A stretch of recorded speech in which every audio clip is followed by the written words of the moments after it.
Polusi dan pencemaran limbah dapat merusak lingkungan hidup. Halo semuanya, apa kabar? Semoga dalam keadaan baik dan sehat. Selamat datang di channel YouTube Dosen Muda. Video kali ini kita akan mempelajari tentang analisis mengenai dampak lingkungan atau yang sering kita kenal dengan istilah AMDAL. Perkembangan dunia industri tentunya berdampak positif dan negatif bagi kehidupan maupun lingkungan. Dan salah satu dampak negatif dari perkembangan industri adalah menimbulkan polusi dan menghasilkan limbah yang dapat menurunkan kualitas mutu lingkungan kita. Pada kondisi tertentu, jika kualitas lingkungan menurun, maka akan berdampak juga pada penurunan daya dukung lingkungan dalam memberikan kehidupan pada kita semua. Oleh karena itu, untuk menjaga mutu lingkungan ini dapat dilakukan dengan mencegah dan menanggulangi terjadinya pencemaran. Salah satu cara untuk menanggulangi pencemaran ini adalah dengan adanya analisis mengenai dampak lingkungan atau sering kita singkat dengan AMDAL. Maka dari itu, kita sebagai masyarakat, calon sarjana, maupun seorang profesional sebagai bagian dari lingkungan hidup ini harus dapat memahami hakikat dari AMDAL, sehingga pembangunan berkelanjutan yang berwawasan lingkungan dapat tercapai. Oke, mungkin akan muncul di benak teman-teman, apakah yang dimaksud dengan AMDAL?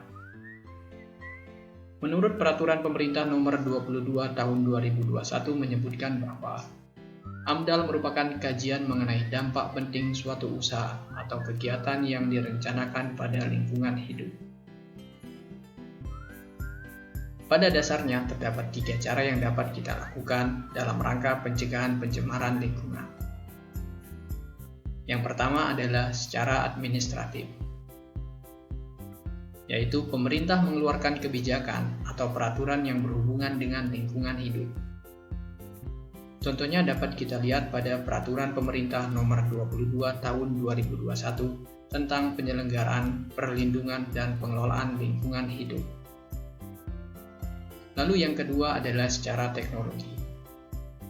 Cara ini ditempuh dengan mewajibkan pabrik maupun industri harus memiliki unit pengelolaan limbahnya sendiri.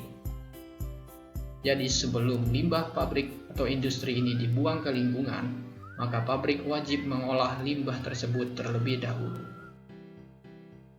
Kita bisa mengambil contoh di rumah sakit.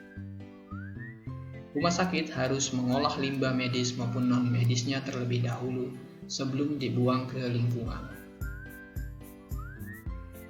Selanjutnya, cara yang ketiga adalah secara edukatif. Cara ini ditempuh dengan melakukan penyuluhan terhadap masyarakat akan pentingnya lingkungan dan bahayanya pencemaran lingkungan itu sendiri. Cara edukatif ini juga bisa kita sisipkan melalui jalur pendidikan formal seperti di sekolah maupun di institusi pendidikan, seperti yang kita lakukan saat ini. Dari penjelasan ini, kita sudah mengetahui bahwa AMDAL ini merupakan salah satu cara untuk mencegah pencemaran lingkungan secara administratif. Maka dengan demikian, AMDAL ini merupakan sarana teknis yang kita pergunakan untuk memperkirakan dampak negatif dan positif yang ditimbulkan oleh suatu kegiatan yang direncanakan terhadap lingkungan hidup. Lalu pertanyaan yang selanjutnya adalah, apa yang menjadi tujuan dilakukannya AMDAL ini? Tujuan dari AMDAL ini sebenarnya adalah untuk menjaga kemungkinan dan dampak dari suatu rencana atau usaha tertentu. Jadi AMDAL ini sangat diperlukan karena harus ada studi kelayakan di dalam undang-undang dan peraturan pemerintah untuk menjaga lingkungan dari sebuah kegiatan industri atau kegiatan yang dapat menyebabkan kerusakan lingkungan. Lalu fungsinya bagaimana? Tentu AMDAL ini mempunyai fungsi juga. Ada beberapa fungsi dari AMDAL yang akan kita coba bedah pada hari ini. Yang pertama adalah membantu proses pengambilan keputusan tentang kelayakan lingkungan hidup dari rencana usaha atau kegiatan. Jadi, nanti analisis ini yang kita dapatkan sebagai acuan pengambilan keputusan kritis apakah suatu usaha atau kegiatan yang dilakukan dapat diteruskan atau tidak. Jadi jika merusak lingkungan atau merugikan, maka tidak akan diizinkan. Kemudian yang selanjutnya adalah memberikan masukan untuk penyusunan desain rinci teknis dari rencana atau kegiatan. Tentunya analisis yang kita lakukan nantinya akan menghasilkan yang namanya dokumen. Dokumen ini akan kita jadikan acuan dalam suatu kegiatan. Lalu fungsi yang selanjutnya yaitu memberikan masukan untuk menyusun rencana pengelolaan dan pemantauan lingkungan hidup.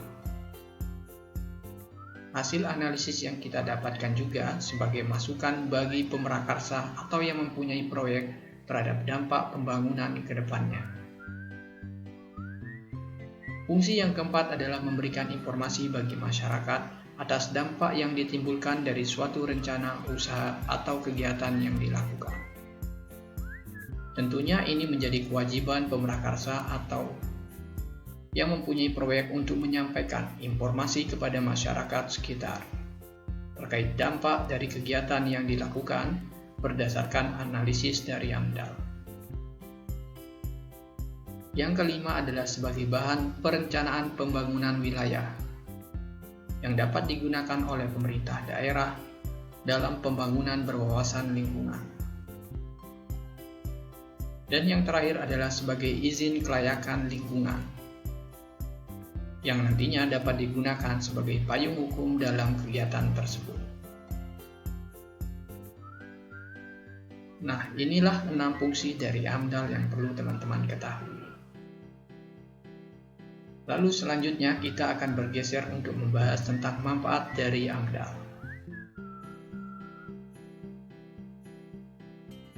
Selain tujuan dan fungsi, tentunya ada manfaat yang bisa kita ambil dari penyusunan AMDAL ini.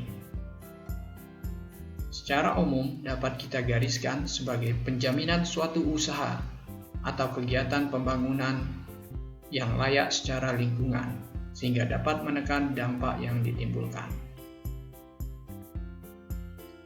Manfaat AMDAL ini akan kita coba bedah menjadi 3 manfaat, yaitu bagi pemerintah, pemrakarsa, dan masyarakat. Yang pertama adalah manfaat AMDAL bagi pemerintah. Tentunya dengan adanya AMDAL dapat menghindari terjadinya kerusakan lingkungan seperti pencemaran air, tanah, udara, dan suara yang dapat merusak lingkungan. Lalu selanjutnya adalah menghindari konflik yang mungkin timbul di masyarakat akibat adanya proyek yang dilakukan. Maka dari itu, di tujuan AMDAL sudah kita sebutkan bahwa hasil AMDAL ini harus kita sampaikan kepada masyarakat sehingga masyarakat menjadi tahu terkait dengan pembangunan di daerahnya. Lalu yang selanjutnya adalah mencegah potensi kerusakan sumber daya alam yang dikelola oleh pemrakarsa atau masyarakat itu sendiri. Yang keempat adalah memberikan jaminan dan manfaat yang jelas bagi masyarakat, serta yang terakhir adalah sebagai alat pengambil keputusan oleh pemerintah dalam memberikan izin pembangunan di suatu wilayah. Kelima poin inilah manfaat AMDAL bagi pemerintah yang perlu teman-teman ketahui. Oke, selanjutnya kita akan membahas manfaat AMDAL bagi pemrakarsa. Apa saja manfaatnya? Tentu yang pertama adalah sebagai pedoman dasar untuk melaksanakan proyek atau kegiatan. AMDAL ini akan menjadi acuan kita dalam melaksanakan kegiatan yang akan kita lakukan supaya berwawasan lingkungan. Lalu yang kedua adalah sebagai sumber informasi lingkungan, seperti informasi sosial, informasi budaya masyarakat, dan yang lainnya. supaya tidak menimbulkan konflik seperti yang saya sebutkan tadi di atas. Kemudian manfaat yang ketiga adalah melindungi pemrakarsa sehingga tidak melanggar undang-undang atau peraturan yang berlaku. Tentunya sebagai payung hukum yang dapat digunakan apabila mengalami suatu masalah atau hambatan. Lalu yang keempat adalah memprediksi masalah-masalah lingkungan yang akan dihadapi di masa yang akan datang. Teman-teman sudah mengetahui bahwa AMDAL ini disusun dengan tujuan sebagai perencanaan untuk memperkirakan dampak ke depannya dari suatu kegiatan yang dilakukan. Yang kelima adalah sebagai bahan untuk menganalisis pengelolaan dan sasaran proyek pembangunan. Serta yang terakhir adalah sebagai bahan penguji secara komprehensif dari perencanaan proyek pembangunan itu sendiri. Itulah beberapa manfaat AMDAL bagi pemrakarsa. Yang selanjutnya kita akan membahas manfaat AMDAL bagi masyarakat. Yang pertama adalah masyarakat akan mengetahui rencana pembangunan di daerahnya, sehingga bisa menyesuaikan diri terhadap perubahan lingkungan yang ada. Kemudian yang kedua yaitu masyarakat dapat mengetahui perubahan lingkungan sesudah pembangunan dilaksanakan, sehingga memberikan manfaat yang nyata bagi masyarakat itu sendiri.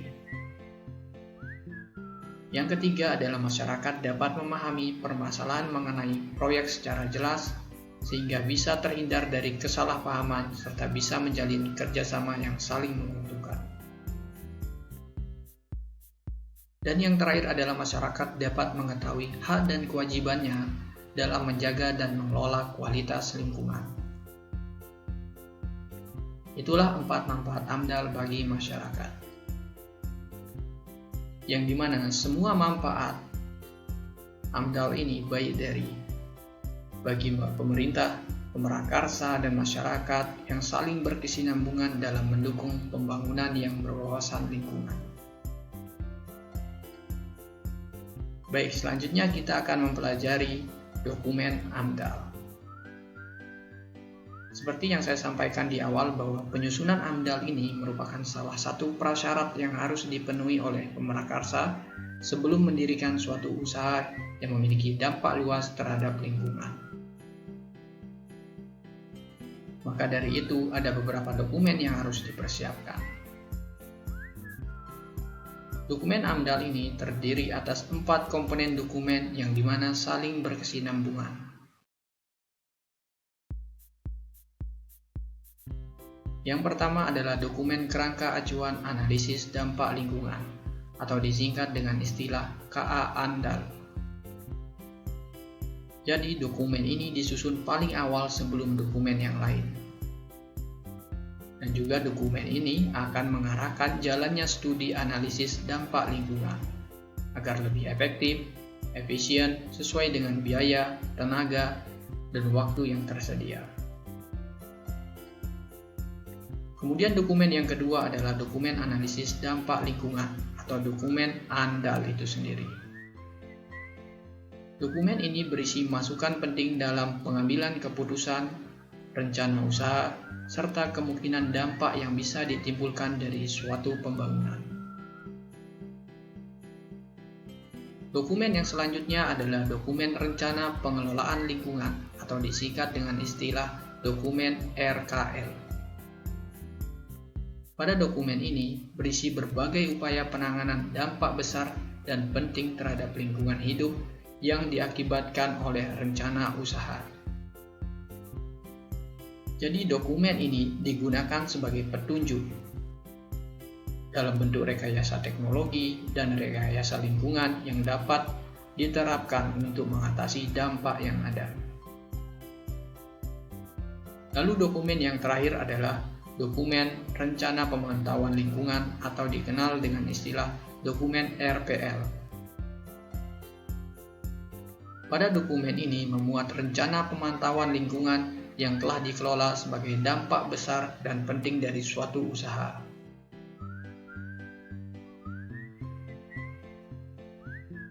Baik teman-teman, itulah 4 komponen-komponen yang ada dalam dokumen AMDAL. Keempat dokumen ini akan dinilai untuk menentukan layak atau tidaknya suatu proyek dibangun. Dan dokumen analisis mengenai dampak lingkungan dibuat sebelum proyek dikerjakan, sehingga penekanannya pada aspek perencanaan. Begitulah gambaran dasar dari analisis mengenai dampak lingkungan. Semoga video ini bisa bermanfaat untuk teman-teman semua. Terima kasih dan sampai jumpa di video selanjutnya.